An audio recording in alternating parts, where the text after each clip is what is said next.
नमस्कार दोस्तों, आप सभी का मेरे दिव्य दृष्टि चैनल में स्वागत है। आज मैं आप सभी के लिए सावन मास महात्म अध्याय 14वां लेकर के आई हूँ। आपको पसंद आए लाइक शेयर एंड सब्सक्राइब करें।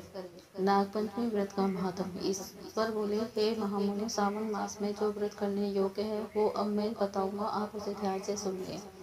चतुर्थी तिथि को एक बार भोजन करें और पंचमी को नक्त भोजन करें। स्वर्ण चांदी काष्ठ तथा मिट्टी का 5 फणों वाला सुंदर नाग बनाकर पंचमी के दिन उस नाग की भक्ति पूर्वक पूजा करनी चाहिए।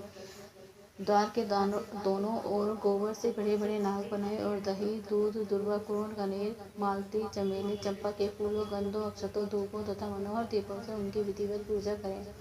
उसके बाद ब्राह्मण को घृत मोदक तथा खीर का भोजन कराएं। इसके बाद अनंत वासुकी शेष पद नाम कंबल कंकोटक अश्व आठवां धतराज शंखपाल काली तथा दक्षक इन सब नागकुंड के अधिपतियों को तथा इसके माता कुंडू को भी हल्दी और चंदन के से दीवार पर लिखकर पूर्ण आदेश से की पूजा करें। उसके बाद बुद्धिमान को चाहिए कि पानी में प्रत्येक नागों का पूजन करें और उन्हें दूध पिलाएं। घृत तथा शक्कर में से पर्याप्त दुग्ध में अर्पित करें। उस दिन व्यक्ति लोहे के पात्र में पूरी आदि न बनाए। नैवेद्य के लिए गोधूम का पायस भक्ति पूर्वक अर्पण करें। भुने हुए चने धान का लावा और जो सर्पों को अर्पित करना चाहिए और स्वयं भी उन्हें ग्रहण करना चाहिए। बच्चों को भी यही खिलाना चाहिए, इससे उनके दांत मजबूत होते हैं। सातवीं पामी के पास श्रृंगार युक्त स्त्रियों को गायन तथा वादन करना चाहिए और इस दिन को उत्सव की तरह मनाना चाहिए। इस विधि से व्रत करने पर सर्प से कभी भी भय नहीं होता है। हे विप्र, मैं लोगों के हित की कामना से आपसे कुछ और कहूँगा। हे महामुनि, आप उसे सुनिए। हे वत्स, नाग के द्वारा डसा गया मनुष्य मरने के बाद अधोगति को प्राप्त होता है और अधोगति में पहुंचकर वह तामसी सर्प होता है। इसकी निवृत्ति के लिए पूर्व उक्त विधि से एक गुप्त आदि समस्त कृत्य करें और ब्राह्मणों से नाग निर्माण तथा पूजा आदि आदर पूर्वक कराएं। इस प्रकार 12 मासों में प्रत्येक मास में शुक्ल पक्ष की पंचमी तिथि को इस व्रत का अनुष्ठान करें और वर्ष के पूरा होने पर नागों के निर्मित ब्राह्मणों तथा सन्यासियों को भोजन कराएं। किसी पुराण ज्ञाता ब्राह्मण को रत्न जटित सुवर्ण में नाग और सभी स्करों से युक्त तथा बछड़ों सहित गोद प्रदान करें। दान के समय सर्वव्यापी सर्वगामी सब कुछ प्रदान करने वाले अनंत नारायण का स्मरण करते हुए यह कहना चाहिए, हे गोविंद, मेरे कुल में अगर कोई व्यक्ति सर्वतर से अधोगति को प्राप्त हुए हैं, वे मेरे द्वारा किए गए व्रत तथा दान से मुक्त हो जाए, ऐसा उच्चारण करके अक्षत युक्त तथा श्वेत चंदन में से जल वासुदेव के समक्ष भक्ति पूर्वक जल में छोड़ दे।